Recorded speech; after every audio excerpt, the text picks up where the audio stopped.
शुक्रवार यानी 2 जून को ओडिशा में हुए भीषण रेल दुर्घटना में 3 रेलगाड़ियों की चपेट में आने से जुड़े कई सवालों के जवाब अब तक नहीं मिल पाए हैं। ओडिशा के बालासोर में यहां रेल हादसा तब हुआ जब चेन्नई की ओर जा रही शालीमार चेन्नई सेंट्रल कोरोमंडल एक्सप्रेस पटरी से उतर गई। यहां बगल के ट्रैक पर खड़ी एक मालगाड़ी से टकरा गई। इससे कोरोमंडल एक्सप्रेस का पिछला डिब्बा तीसरे ट्रैक पर जा गिरा। तीसरे ट्रैक पर सामने से आ रही Bengaluru Howrah superfast express Coromandel express के डिब्बों से टकराकर पटरी से उतर गई। इस हादसे में मरने वालों की संख्या 288 तक पहुंच गई है और 1000 से अधिक लोग इस भीषण ट्रेन एक्सीडेंट में घायल हैं।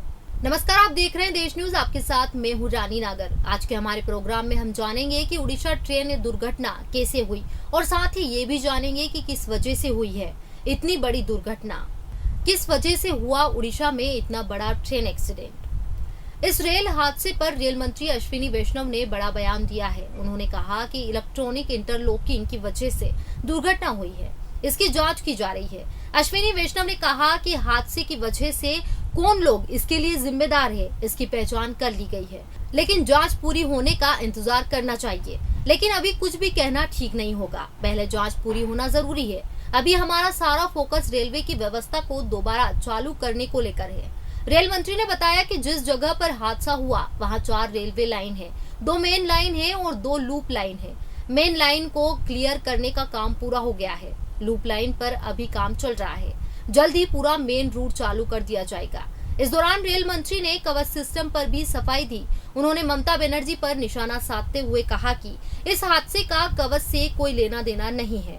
ममता जी को जितनी जानकारी होगी उसके हिसाब से उन्होंने बयान दिया है।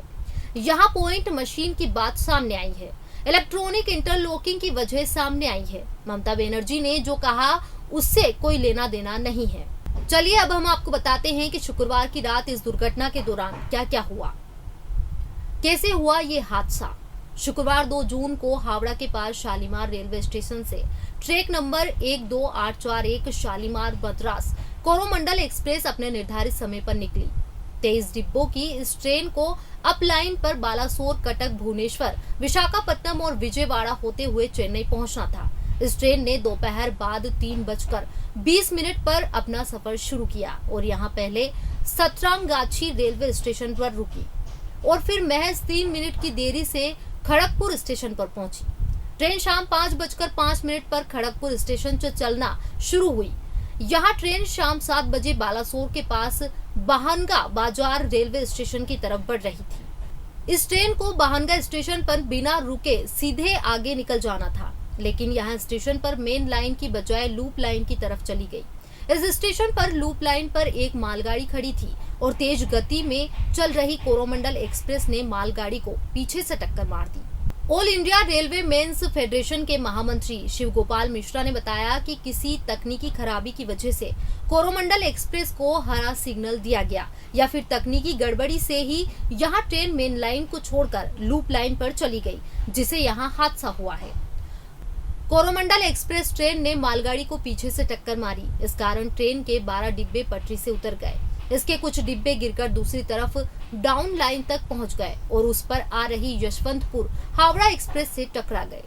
जब हुई दूसरी ट्रेन से टक्कर, ठीक इसी समय यशवंतपुर से हावड़ा की तरफ आ रही 12864 यशवंतपुर हावड़ा एक्सप्रेस ट्रेन हादसे वाली जगह को क्रॉस कर रही थी।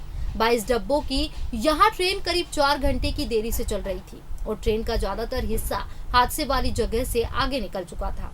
तभी कोरोमंडल एक्सप्रेस ट्रेन का हादसा हुआ और इसके कुछ डिब्बे गिरने के बाद लुढ़कते हुए यशवंतपुर हावड़ा एक्सप्रेस के पिछले हिस्से से टकरा गए। इस टक्कर से दूसरी ट्रेन के भी 3 डिब्बे पटरी से उतर गए। रेल मंत्रालय के प्रवक्ता अमिताभ शर्मा ने शुक्रवार रात एक बयान में कहा कि यहां हादसा शुक्रवार शाम करीब 7 बजे हुआ था और हादसे में दोनों ट्रेनों के कुल करीब 15 डिब्बे पटरी से उतर गए। श्री प्रकाश के मुताबिक अगर कोई ट्रेन किसी ट्रैक पर खड़ी होती है तो उस ट्रैक पर दूसरी ट्रेन न आ सके, इसके लिए पॉइंट रिवर्स कर दिए जाते हैं ताकि ट्रेन दूसरे ट्रैक पर रहे। अगर किसी तकनीकी खराबी से ऐसा नहीं हो पाता है तो फौरन ही रेड लाइन सिग्नल कर दिया जाता है ताकि जो भी ट्रेन आ रही है वो रुक जाए। ट्रेनों की स्पीड शिव गोपाल मिश्रा के मुताबिक इस रूट पर ट्रेनों की स्पीड करीब 15 दिन पहले ही बढ़ाकर अधिकतम स्पीड 130 किलोमीटर प्रति घंटा की गई थी। उनके मुताबिक हादसे के वक्त कोरोमंडल एक्सप्रेस की रफ्तार करीब 128 किलोमीटर प्रति घंटे की थी, जबकि दूसरी ट्रेन भी करीब 125 किलोमीटर प्रति घंटे की स्पीड से चल रही थी।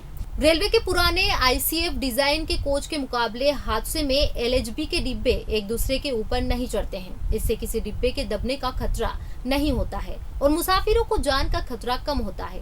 उड़ीसा हादसे की तस्वीरों से पता चलता है कि कोरोमंडल एक्सप्रेस ट्रेन का इंजन मालगाड़ी के ऊपर चढ़ गया, जबकि इंजन के पीछे के कई डिब्बे आपस में टकराने से दब गए।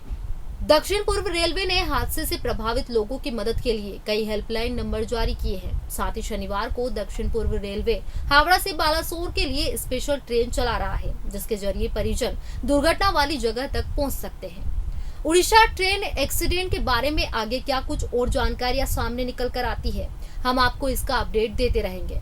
फिलहाल आज के प्रोग्राम में बस इतना ही। आप बने रहिए देश न्यूज के साथ।